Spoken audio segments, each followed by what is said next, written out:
தாய் தமிழ் உறவுகளுக்கு வணக்கம். நடுக்கடலில் மாநாடு நடத்தும் சீமான் என்ற தலைப்பில் இந்த காணொளியை நாம் காண்கிறோம். ஆடு மாடுகளின் உரிமைக்காக செந்தமிழன் சீமான் ஆடு மாடுகளை முன்னிறுத்து அவர் மதுரையில் ஒரு மாநாடு நடத்தினார்.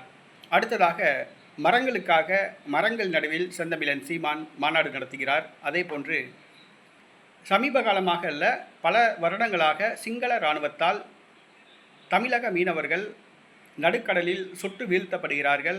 அவர்களுடைய வலைகள், படகுகள் பறிமுதல் செய்யப்படுகின்றன. தாக்குதலுக்கு உள்ளாகிறார்கள்.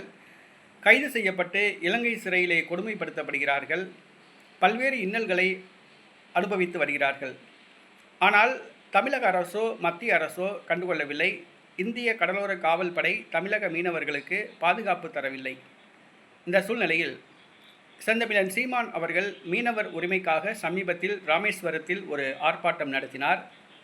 தற்பொழுது மீனவர்களுக்காக ஒரு மாநாடு நடத்த திட்டமிட்டுள்ளதாக கூறப்படுகிறது. அதுவும் நடுக்கடலில் மீனவர்கள் படகுகளை நிறுத்தி மீனவர்கள் மத்தியில் இந்த மாநாடு நடத்தப்பட உள்ளதாக கூறப்படுகிறது.